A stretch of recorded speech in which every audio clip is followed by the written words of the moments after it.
문재인 정부가 그 어떤 상황에 대처하는 위기관리는 위기관리 능력을 어떻게 할 것인지를 한번 볼 수 있겠다 이런 생각을 해봤어요. 5월 27일 토요일 밤 12시 20분경 인도양 항해 중 연락 두절되었던 우리 탑승 선원 3명 관련 피랍 의혹이 있었는데요. 같은 날 5월 27일 5시 23분경 선사 국내 협력자와 그 선박 선장 간 통화가 성사되어서 선원 3명이 안전을 확인했다고 합니다. 그래서 주 남아공 대사관도 남아공 소재 선사와 연락해서 선원들의 안전을 재차 확인을 했기 때문에 그 시간으로 비상 상황은 종료한다는 외교부 발표가 있었습니다. 잘못 알려진 거네요. 오보네요. 이게 통신이 안 되니까 그 소말리아 그 해역 이 워낙 그 해적이 많이 출몰하는 지역이어서 항상 그 경계하는 그런 의식이 있었던 거죠, 태도가. 다행입니다. 예전에 그 김선일 씨 피랍 사건 뭐 저 그런 것도 기억나고 예. 이명박 때는 아덴만의 영웅을 만들었던 그렇죠. 사건도 있었고요. 어쨌건 다행이죠. 뭐 우리 국민의 피해가 없었다니까. 이 소말리아는 아파요. 사실 소말리아 문제는 우리가 소말리아 하면 내전 그리고 해적 이 두 가지만을 보거든요. 그런데 이제 이 소말리아 사람들이 해적질을 할 수밖에 없었던 역사적 상황이 이 나라는 원래 이탈리아하고 영국에 의해서 분할 점령돼서 식민지로 있었다가 독립을 했는데 그 안에서 이제 그 군벌과 파벌 그리고 여러 부족의 연합체이기 때문에 계속 내전 상황이 있었어요. 그러다가 국가라는 시스템이 무너져 있고 내전만 벌어지기 때문에 주변국들 그리고 다른 어업 기술이 발달된 나라 사람들이 와서 원양어선들이 들어와서 거기에서 물고기를 잡기 시작합니다. 그래서 소말리아에서 주로 하는 소득원이 어업인데 그 어업이 망가졌어요. 작은 그 나룻배 같은 거 갖고 나가서 잡는 게 한계가 있기 때문에 물론 거기에는 굉장히 그 5개 나라 정도가 가장 그 해양 자원을 침탈을 했는데 그 중에 우리나라가 또 포함되어 있습니다. 우리나라 원양어선들도 소말리아에 가서 소말리아 어민들한테 굉장히 큰 피해를 줬고요. 이 어민들이 처음에 그 지금 평소에 그 구금되어 있는 소말리아 해적의 그 증언을 한 거를 보면 처음에는 이웃 국가의 그 어부들이 와서 물고기를 잡는 걸 보고 자기들이 이제 해가 갈수록 어획량이 떨어져서 먹고 살 길이 없으니까 자기들 주위에는 널려 있는 게 총과 총알이었다는 거예요. 그냥 흔하게 구할 수 있는 거죠. 그래서 그걸 들고 나가서 홧김에 총질을 했는데 그 어부들이 돈을 주더라. 그래서 그거 한 번 받고 나니까 자기가 뭐 한 1년치를 벌어야 되는 돈을 한 번에 버는 거예요. 그러다 보니까 이 사람들이 처음엔 자위적인 수단으로 그렇게 행위를 하다가 나중에는 이게 이제 어업으로 먹고 살 수가 없으니까 해적이 업이 되는 거죠. 거기에는 우리나라도 굉장히 좀 큰 책임이 있고요. 사실은 이게 소말리아는 그 안에 내전이 벌어지기도 하고 뭐 유엔도 개입하고 유엔은 완전히 철수했습니다만은 모가디슈에서 뭐 블랙호크 다운이라는 그 영화처럼 미군이 큰 사상자를 내기도 했었고요. 그랬었는데 과거에 그런 그 어업 침탈 이런 문제가 있었고요. 얼마 전에 그 소말리아에서 노벨 그 문학상 후보로까지 올라가는 굉장히 유명한 작가 누르딘 파라라는 사람이 와가지고 이런 이야기들을 합니다. 소말리아 내전으로 13개 국가가 이득을 보고 있고 그중 한 곳이 한국이다. 한국의 선박들이 불법으로 소말리아 연안에서 어업을 하고 있다. 이렇게 이야기를 한 증언을 하기도 했어요. 뉴스에도 나왔고요. 이것을 보면 우리가 베트남전과 그 같이 등치시켜서 생각을 해봐야 될 것 같아요. 소말리아가 그렇게 무식하고 나쁘기만 한 나라인가?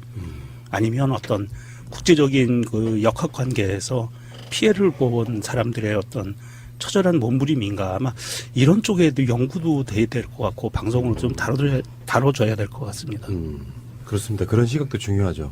국제사회의 일원으로서 소말리아가 그거 중동하고 아프리카 그 사이에 조그만 바다가 있고 거기에 지나가면 수에즈운하 지나가는 맞습니다. 수에즈운하 들어가는 그 바다로 들어가는 그 홍해 돌출되어 있는 거기 그 나라가 거기인 거죠. 예, 맞습니다. 그래서 이디오피아가 있고 이디오피아를 기역자로 감싸고 있어요.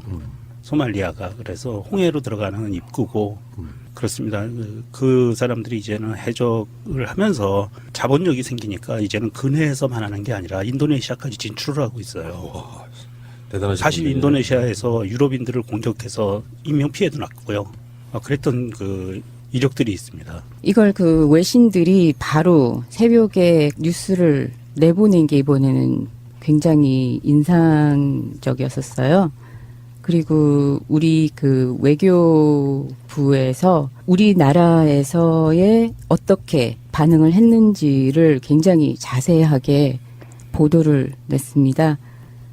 심지어 다른 나라가 어떻게 협조를 하고 있는 것과 역사적으로 어떻게 한국과 소말리아의 그 관계가 있었는지를 써 나가고 있는 게 우리의 그 세계적으로 그 글로벌리 입지가 어느 정도로 지금 그 올라가고 있는지를 보여주고 있는 거예요. 그러니까 잡아가지고 그러니까 연합이 한국으로 이렇게 내보내는 거를 잡아서 가지고 나가는 게 아니고 자기네들이 그 외신 기자들이 여기에서 한국에 있는 그 상주해가지고 있는 그 기자들이 이것을 외국으로 내보내는 거죠. 문득 이 사건을 보니까 스텔라 데이지오가 더 문득 더 크게 떠오르는데요. 살아있을 가능성이 있기 때문에라도 더 어떻게 찾아야 되는데 네, 굉장히 힘든 일이네요, 이게. 설령 살아있지 못하더라도 찾아야죠. 그렇죠. 그러니까 예. 살아있을 가능성이 있기 때문에 살아있을 가능성이 있는 시간 내에 찾아야 되는 건데 대서양이라고 하는 게 우리나라 땅덩어리보다 수백 배는 더 큰 공간이잖아요. 어떻게 보면은. 그 의지의 문제죠. 이게 외교부나 정부 차원에서 단지 뭐 최악의 경우에 뭐 시신 한 구밖에 못 찾는다고 하더라도 그 한 구의 시신을 위해서 나라의 그 자원을 사용하는 게 국가니까 반드시 해야 되는 거죠. 된다 안 된다가 아니라 해야 되는 거죠. 라이언 일병 구하기처럼.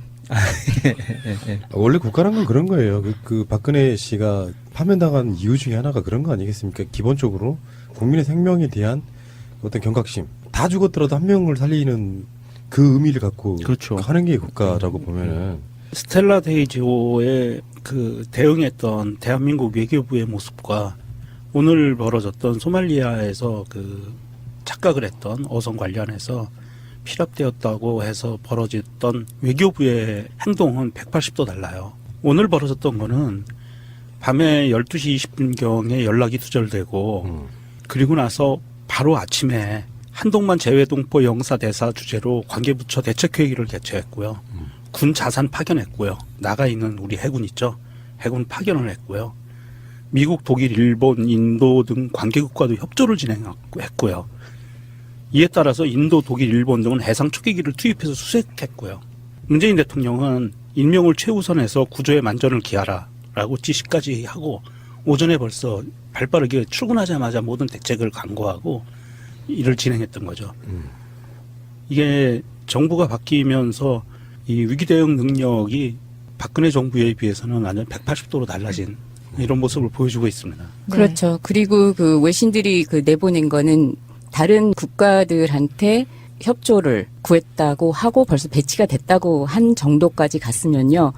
이미 다른 그 나라들하고 확인을 했고 이미 배치가 됐고 했으면 얼마나 많은 단계가 갖는 거잖아요. 이렇게 한 줄을 쓰려면은 많은 그 단계가 있거든요.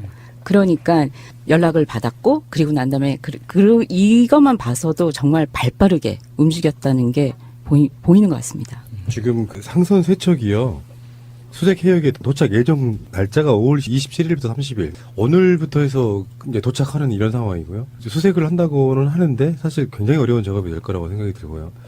애초에 이제 그 사건이 처음 났을 때 황교안이 국무총리로 있던 그 정부에서 관계국들한테 일단 지원 요청도 좀 하고 그런 방식으로 했다 그러면 모르는데 전혀 그런 게 없는 상태였었잖아요. 네, 우리나라 외교부도 뭐 우리 자국민 보호라는 거에 대해서는 거의 신경도 안 쓰는 부서였거든요. 지난 9년간. 그래서 5월 26일 날 사회혁신수석실 주관으로 관계부처 업무회의를 열었었고요. 최선을 다해서 못 찾으면 어쩔 수 없는 거지만 어떤 액션도 취하지 않고 우리도 뭐 어쩔 수 없어라고 말하는 것 자체가 정말 잘못된 거다라고 보고